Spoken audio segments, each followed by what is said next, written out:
Nyumbani wapi papa nanga nakoluka yo butupemo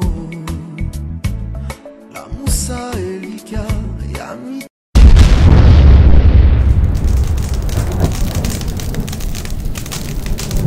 Micro pasteur Bobo ezaboye akitoko penza vraiment bino tu bolanda ka penza micro pasteur Bobo émission kitoko eloka sukali eloko kitoko penza yeah. Chers téléspectateurs, chers internautes, chers amis, nous vous disons bonjour ou bonsoir. Comme on dit toujours au micro du pasteur Bobo, ça dépend de l'heure dans laquelle vous nous regardez, car vous êtes partout, de partout, Autriche, Australie, États-Unis d'Amérique, Canada, Lubumbashi, Luanda, Abidjan, Yaoundé, de partout. Nous vous disons bonjour. Bonjour homme de Dieu. Aujourd'hui avec nous, nous sommes avec l'homme de Dieu, le bishop Koti. Bishop Koti qui est aussi président de la PASBEL, donc pastorale des pasteurs de Belgique. C'est lui le président, nous sommes avec lui et on va essayer de parler un peu avec l'homme de Dieu qui est aussi connu à l'extérieur des frontières de Belgique. Bonjour homme de Dieu, bonjour pasteur. Bonjour mon frère Bobo, très content d'être là. On vous suit partout à travers le monde. Si on vous demandait de vous présenter, comment allez-vous le faire? Me présenter, c'est souvent difficile. J'aime que les gens me présentent. Je me nomme Bishop Philippe Koti. Je suis marié, père de 4 enfants et j'ai exercé le ministère à la Nouvelle-Jérusalem au pied du bishop Martin Mouchebele pendant 15 ans. Et après cela, l'enfant avait grandi. Et nous avons commencé l'œuvre, la New One Church, qui est une vision que Dieu nous a donnée de restaurer les familles, de restaurer les personnes. L'église s'appelle New One Church, l'église du vin nouveau. Et Jésus a fait le miracle avec l'eau sale et il a transformé ça en eau pure. Et ça fait 10 ans maintenant. Cette année, nous allons fêter nos 10 ans. Et c'est pourquoi, pasteur Bobo, pour moi, c'est une joie d'être à votre micro. C'est vraiment intéressant d'être avec l'homme de Dieu, le pasteur, le bishop Philippe Koti. Pour parler de la Nouvelle-Jérusalem il y a 10 ans. Mais avant, si on vous demandait de donner votre parcours spirituel, c'est comment? Oui. Moi, souvent, j'entends des témoignages. Les gens disent, j'ai souffert, on a souffert. Nous, on a bien grandi. On était dans une grande famille. Mon père était dans la grande diplomatie du Zaïre, du maréchal Mobutu. Et dès le bas âge, on a beaucoup voyagé. Donc, quand j'ai terminé mes études secondaires, mon père a dit non, mon fils, tu dois aller terminer maintenant, faire ton université à l'ULB en Belgique pour avoir un grand diplôme. Je voyage mon frère Bobo, j'arrive ici un mardi, le jeudi, je suis converti. Quelqu'un vient là où j'étais, un ami, il vient me prêcher l'évangile, il me dit j'ai rencontré en Europe. Donc je suis parti de l'Afrique, j'étais païen, j'arrive un mardi, c'est en 1988, j'arrive ici un mardi, le jeudi, il vient me prêcher la parole. Et là, je reçois Jésus. Le dimanche, il m'amène dans son église à la Nouvelle-Jérusalem. Et là, le pasteur commence à parler de ma vie. Toi qui viens de l'Afrique, l'ambiance. Mais Nzambazana besoin na yo. Il commence à prêcher, Il parlait de ma vie. Et je me retourne, je dis à mon ami, tu as parlé de moi, ton pasteur? Il dit non. Et il fait encore l'appel, je m'avance. Et de là, j'ai commencé ma marche avec Dieu jusqu'à aujourd'hui. Quel grand témoignage quand on voit le bishop Koti, des gens croient que vous êtes convertis depuis l'Afrique. C'est dû à quoi? Quand je suis venu ici, je suis tombé dans un groupe. Beaucoup sont devenus maintenant des pasteurs. Jean Tité à Liège et d'autres jeunes qui étaient là.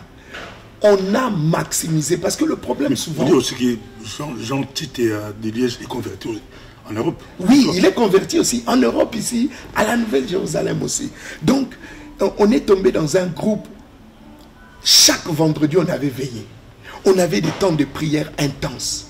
Donc, souvent, le problème des chrétiens de l'Europe, ils sont light, ils sont pas très durs. Mais nous, on était dans un groupe où on priait, on passait nos temps à prier, à lire la Bible. On était presque tous les jours à l'église. Alors ça créait un zèle dans cette équipe-là. La preuve, la majorité sont tous des pasteurs ou des grands hommes d'affaires maintenant. En Europe, les églises ont fait plus de 20 ans. Des églises congolaises. Mais une question se pose. C'est rare de voir des hommes de Dieu à la trempe de Bishop Koti ou de Jean Titea, des personnes converties ici en Europe et qui servent Dieu avec des grands ministères. Aujourd'hui, c'est rare. Si on vous pose la question, c'est dû à quoi? La majorité des pasteurs viennent du Congo, mais c'est rare d'avoir des enfants du pays comme Koti, Titea. Le problème, c'est, je dirais, 80% des églises dirigées ici en Europe sont des églises dirigées, en tout cas congolaises ou africaines. C'est des gens qui sont venus de l'Afrique. Ils sont venus avec une mentalité de l'Afrique. Ce qu'ils ont vu là-bas se faire, ils ont voulu reproduire ça ici.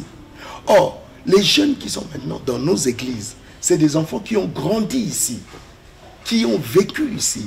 Donc, on les appelle souvent des bunti. Ça veut dire, ils sont extérieurs noirs, à l'intérieur, c'est des blancs. Ils réfléchissent comme des blancs. Ils font tout comme des blancs.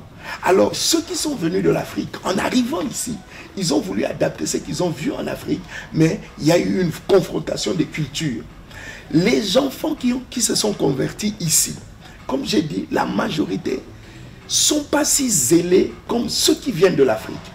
Ils sont là, ils sont à l'église, mais ils ne veulent pas aller loin, chercher la gloire de Dieu, jeûner, faire des veillées. Ça, ils ne connaissent pas, ça, ils ne savent pas.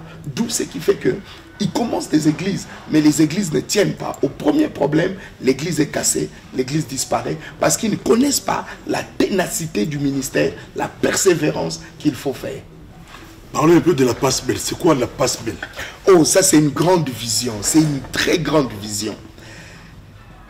Vraiment, mon frère, j'ai grandi à la Nouvelle-Jérusalem. Plusieurs fois, j'allais voir mon père, le bishop Mouchebele, pour lui dire, papa, tu vois tous ces jeunes qui sont dans cette ville, ils reconnaissent en toi un homme qui a réussi, un leader, parce que ce que tu as fait, très peu de gens ici l'ont fait.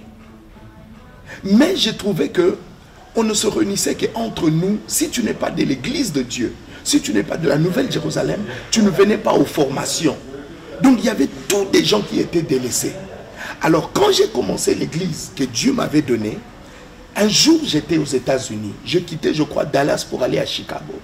Là dans l'avion, Dieu me parle. Il dit, mon fils, est-ce que tu peux réunir les ministres, les hommes de Dieu? J'ai dit, père, je viens juste de commencer l'église. Ça fait 2 ans, même pas. Comment tu peux me demander de réunir des pasteurs? J'ai fait comme si je n'avais pas entendu. Je reviens ici en Belgique. La parole revient encore. Première réunion, on se réunit à Malines. On était une 15aine de personnes. À la fin, mon frère Bobo, les gens ont commencé à se disputer. Qui sera le président? Qui sera le vice-président? Je leur ai dit, mais je ne vous ai pas réunis d'abord pour ça. J'ai réuni qu'on prie d'abord. Parce que si on veut un changement dans un pays, il faut que les ministres se rencontrent. Il n'y a pas de changement sans que les ministres se rencontrent. Et c'était ma joie qu'on puisse se retrouver, prier ensemble pour le pays. J'ai dit non, j'arrête. 1 mois après, la même parole, invite-le. Et là, on était une 40aine. La réunion s'est bien passée. Et c'est là que nous avons eu l'idée de créer la passe belle qui est devenue maintenant très connue. Mais c'était une vision, une parole que Dieu m'avait donnée pour réunir les hommes de Dieu, prier ensemble, se connaître et se côtoyer. En Belgique, il y a beaucoup de pastorales, beaucoup de groupements où le pasteur se retrouve. Mais quand on voit de l'extérieur, on est en Angleterre, on est en Allemagne, on est aux États-Unis, quand on voit la Belgique, directement les gens voient la passe belle. Parce que la passe belle n'est pas seulement réduite au niveau des dénominations ou des amis. Beaucoup de gens font des pastorales. Vous allez voir, quand le président est blanc, ce n'est que des blancs. Si le président est noir, il n'y a que des noirs. Ou si le président est ceci, il n'y a que... Or, la passe belle a toujours cherché que nous soyons pluriels. Que toutes les personnes, les blancs, les noirs, les flamands, les wallons, les Congolais, les Angolais, les Nigériens, les Brésiliens, tout le monde. C'est ça qui a fait la force de la passe belle. Nous avons eu des réunions jusqu'à 200 personnes. Et l'écho part, les gens en parlent. Ça veut dire que quand les gens regardent de l'extérieur, ils entendent beaucoup plus la passe belle. Deuxième chose, les gens qui occupent le comité de la passe belle, c'est des gens dynamiques. C'est des gens vraiment, je bénis Dieu de les avoir connus. Parce que c'est des gens qui ne se lassent pas, qui sont debout. Le vice-président, Alain Bosengue, Bofunga, la prophétesse Rogacienne, toutes ces personnes avec qui, même ceux qui ont travaillé avant, des gens comme les Jean-Jean, beaucoup de ces personnes, voilà, les Francis Kalombo, secrétaire général, vraiment, ils touchent à tout. C'est des gens, quand ils voyagent, ils parlent en bien de la pastorale. Ils font la pub de la pastorale, non seulement pour eux-mêmes, mais pour la pastorale. Alors, les gens à l'extérieur, quand ils entendent, ils cherchent la passe belle. Donc, on n'est pas... Et frère, depuis longtemps, dans ma tête, j'ai jamais voulu que ça soit une histoire regroupée des Noirs, des Congolais ou juste d'une dénomination, mais que ça soit de tout le monde qui puisse se retrouver et prier ensemble. La Belgique a quand même des grandes églises, comme la Nouvelle Jérusalem que vous citez, du bishop Moutchebele. Il y a l'EIB, l'Église internationale, le docteur Kibutu. Docteur Kibutu, il y a beaucoup d'églises. Oui. Quelle est votre relation? Quelle est la relation entre la passe belle et beaucoup de ministères qui ne sont pas de la passe belle, mais qui existent en Belgique? Un grand respect, premièrement. Rien que les deux que tu viens de citer, ce sont des pères que je respecte énormément. Et à chaque fois que nous avons des manifestations, nous les invitons. On a eu des deuils ici. C'est le docteur Kibutu qui a célébré au niveau de la passe belle. On a eu des mariages. On a appelé nos vieux venir être là. Quand même, le pasteur Benihil m'a demandé de célébrer, de organiser sa réunion. On l'a amené. J'ai vu Rampello. J'ai dit, voilà ce que j'ai. Rampello a dit, non, nous-mêmes, on ne peut pas organiser. Amenons ça chez le vieux Kibutu. On a amené ça chez les vieux Kibutu. Donc, la passe belle a toujours voulu travailler avec toutes ces grandes églises. Et pendant longtemps, nous sommes derrière. Quand il y a une grande chose, nous allons les voir. Ce qui est souvent dommage et que je remarque, et je dois le dire, les gens sont trop dans leur coin. Les gens sont trop repliés. Mais on ne peut pas gagner cette nation étant replié. L'union fait la force. Et je crois, et j'ai besoin, si nous voulons atteindre, organiser des grandes manifestations, comme dans des stades ici, et nous en avons les moyens, il faut qu'on se mette ensemble. Les vieux, les jeunes, tous ensemble, nous allons arriver. Les vieux, les jeunes, tous ensemble, mais on dit que Bishop Coty est parmi les rares pasteurs qui peuvent amener des gros poissons en Belgique, des grands pasteurs ou des pasteurs mondialement connus. Tu peux les amener en Belgique. Les TDJX, les Billy Graham, les Benihil et les autres, c'est possible. Tu peux facilement les amener en Belgique. Mais quand est-ce qu'un jour tu pourras organiser ou vous pouvez organiser une grande manifestation où on va voir les pasteurs d'ici comme les bishops, tu peux les prêcher, les Kibutu prêcher, parce que vous c'est beaucoup plus l'extérieur. Jésus a dit, il est souvent difficile d'être prophète chez soi. La nouvelle qui vient de loin, c'est toujours une bonne nouvelle. Le problème qui se pose, c'est que le jour où on fera cette manifestation-là, les gens ne viendront pas. Voilà. Ça c'est une chose. Et deuxièmement, Si tu mets comme prédicateur l'un, tu oublies l'autre, ça va créer des frustrations. C'est pourquoi on essaye de rassembler les gens du pays, mais inviter quelqu'un de l'extérieur pour venir nous bénir. Et c'est ce que souvent à l'extérieur même on fait. J'ai fait le Brésil, j'ai fait beaucoup de pays, j'ai fait le Japon.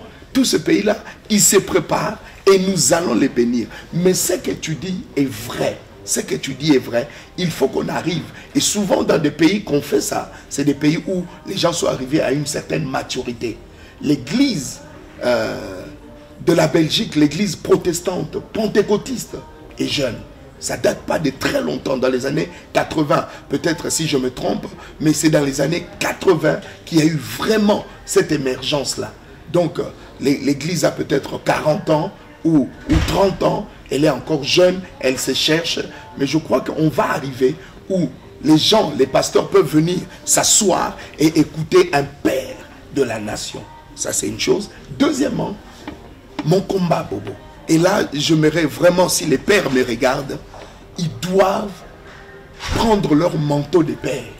Pas seulement pour leur dénomination ou leurs enfants, mais qu'ils soient larges. Comme on peut voir en Afrique, quand vous arrivez, tout le monde se réfère de Idaosa, tout le monde se réfère d'Adinabala, tout le monde se réfère. Quand vous arrivez au Kenya, vous voyez que tout le monde se réfère du père, des pères. Il ne faut pas que cela... Et cela bloque un peu l'avancement de l'évangile.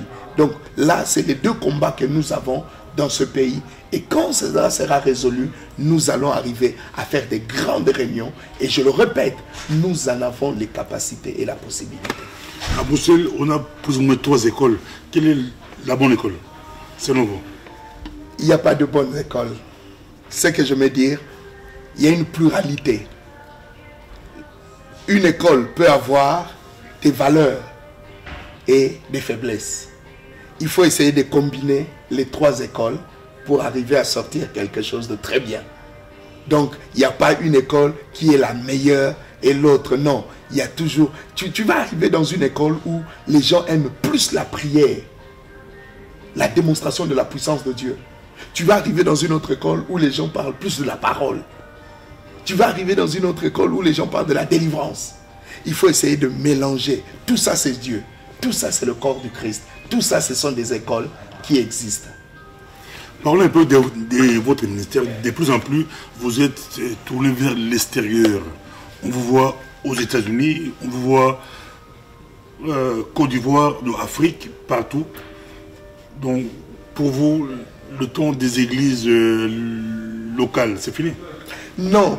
Dans la marche, mon frère Bobo, dans la marche chrétienne, il y a toujours des étapes. Il y a un moment où Dieu va te faire asseoir dans une église. Je suis resté à Malines pendant 10 ans. 2004-2014. La fin de l'année passée, j'ai commencé à sentir cet appel de la mission. Ce que j'ai appris ici, parce que vous savez, en Europe, il y a une exigence sur l'expertise, sur l'organisation, qu'en Afrique, on n'a souvent pas. En Afrique, nous avons la prière, nous avons toutes ces choses. Mais vous savez, quand Dieu a créé l'homme, il n'a pas d'abord soufflé, il a créé la structure. Il a d'abord formé l'homme, et ce n'est qu'après, il a soufflé, on appelle le pneuma, ça veut dire, et l'homme est devenu un être vivant. Ça veut dire qu'il a commencé à bouger, à naître un esprit. Souvent, nous, en Afrique, nous soufflons le pneuma sans être organisés. Et c'est ça notre problème. Et l'expertise que nous avons appris ici en Europe, nous voulons amener ça en Afrique pour essayer d'organiser les choses avec le souffle du Saint-Esprit, créer un boom. C'est simplement ça. C'est pour ça que vous me voyez beaucoup en Afrique ces derniers temps, en Amérique, au Brésil. Et j'aimerais te dire, c'est le temps du Brésil. Dieu a béni cette nation. C'est pourquoi vous avez vu, il y a la Coupe du Monde et les Jeux Olympiques, on leur a donné. Parce que spirituellement, il y a quelque chose qui est en train de se passer. Et Côte d'Ivoire avec Bénin. Oh, c'était... Oh, non, non, ça c'était glorieux. C'était glorieux. Bénin a mis ses pieds à 18 h. Dès qu'il a mis ses pieds à l'aéroport, les miracles ont commencé au stade. À l'INGS. Des paralytiques laissaient leurs chaises. C'était glorieux. Il y a eu 100 000 personnes. 2 soirées. un dîner et une réunion des pasteurs. Je suis le pasteur Bénin, ça fait plus de 15 ans, 17 ans je crois. Le message qu'il a donné au pasteur, si toi qui m'écoutes, tu es homme de Dieu, cherche cette cassette-là, écoute ce message. C'est un message qui marque des générations. Beaucoup de pasteurs de l'Europe étaient à Bruxelles. C'était quoi? C'est quoi la vision? De plus en plus, on parle de la pastorale congolaise européenne. C'est quoi la vision? Tu sais mon frère Bobo, tout peuple qui a réussi, c'est un peuple qui s'est organisé. Et nous avons compris que nous sommes en train de faire un travail énorme en Europe. Mais la voix du peuple congolais, la voix de l'église congolaise n'est pas écoutée. Alors nous avons décidé de nous réunir. Nous étions à Stuttgart, en Allemagne. Et les présidents des pastorales se sont dit, nous devons nous retrouver en un groupe restreint pour travailler efficacement, pour élaborer cette grande idée de la convention ou de la pastorale européenne, congolaise. Et c'est pour ça, il y a des gens qui sont venus de l'Allemagne, de la Suisse, de Paris, de Londres et de partout. On s'est retrouvés. Nous avons travaillé à l'hôtel NH, près de l'avenue Louise, pour faire naître cet enfant qui est la pastorale congolaise européenne. Du coup, avez-vous réellement parlé pour la pastorale congolaise européenne? Nous avons parlé d'abord parce que comme c'est un bébé, le bébé naît d'abord. On en prend soin. On était en train de débattre, est-ce que nous devons garder la pastorale congolaise ou nous devons mettre la pastorale africaine? Mais nous sommes arrivés à la conclusion que nous devons d'abord commencer par les Congolais, s'occuper du Congo. Parce que 90% des gens qui étaient de la salle étaient des ressortissants congolais. Et nous avons compris que nous devons d'abord solutionner nos problèmes parce que nous sommes nombreux ici. On a beaucoup des églises, mais nous ne sommes pas organisés. Le pasteur congolais, personne ne s'occupe de lui. Donc nous avons compris que nous allons d'abord faire naître cet embryon, cet enfant qui est en train de naître. Et puis nous allons travailler sur les statuts. On a délégué la réunion du 17, on a délégué une commission qui va essayer de statuer, de déposer des choses et nous allons nous retrouver pour maintenant amender les statuts qui seront proposés. Vous vous apprêtez à aller aux États-Unis. Quel est l'objet de votre voyage? Vous êtes un grand voyageur. Ma passion, vous savez, les États-Unis, Pasteur Bobo, après de 50 ans d'avance en cette chose de l'évangile, le réveil d'Azusa, c'était aux États-Unis, à Los Angeles. Les églises, les grandes églises, ils ont leur siège, les assemblées de Dieu aux États-Unis, Church of God aux États-Unis, même les témoins de Jéhovah aux États-Unis, les adventistes, ils sont tous là-bas parce qu'ils ont une avance terrible. Alors j'aime toujours aller plonger mon regard pour regarder, écouter et revenir aider les églises ici. Deuxièmement, nous avons rendez-vous avec deux grands bishops. Le bishop Eddie Lang et le bishop T.D. Jakes. Nous allons les voir parce que nous voulons les amener ici en Europe et en Afrique. C'est pourquoi nous allons pour parler avec eux, pour essayer d'organiser les choses. En tout cas, T.D. Jakes en Europe, ça sera une très grande nouvelle pour l'Église européenne. Merci beaucoup. Nous sommes à la fin. C'était un plaisir d'avoir le bishop Koti avec nous. Je crois au retour, on sera là pour parler encore. Merci beaucoup. Juste un dernier mot. J'encourage beaucoup le travail que tu fais. Nous le suivons. Mais j'aimerais dire à tous les pasteurs, j'aime toujours le dire, nous avons essayé la division, ça n'a pas marché. Est-ce que cette fois-ci on peut essayer l'unité? À Paris, à Londres, partout où vous êtes, mettons-nous ensemble. Le slogan de la Belgique, c'est « L'union fait la force ». La grâce que tu as, moi je ne l'ai pas. Mais en mettant nos grâces ensemble, ça va créer une explosion. Je suis très content de servir le Dieu que nous servons. Mais le problème, c'est que nous ne sommes pas organisés. Organisons-nous, soyons ensemble et nous allons réussir. Pasteur Bobo, sois béni. Merci beaucoup, homme de Dieu. On va en parler, on en parlera. Est-ce que Bishop Koti est prêt à un jour à déposer ou à laisser la passe belle. Absolument. Quand tu amènes un enfant à naître, à un moment donné, le pouvoir abîme. Le pouvoir, si tu restes longtemps, tu risques, toi qui avais bien commencé les choses, être toi-même celui qui tue la chose. Et qui pourra vous remplacer? Je ne suis pas encore fatigué, qu'on me donne encore un peu de temps et on verra. Il faut préparer la relève. Vous êtes un ancien de la Nouvelle-Jérusalem. Comment voyez-vous l'après Mouchébel?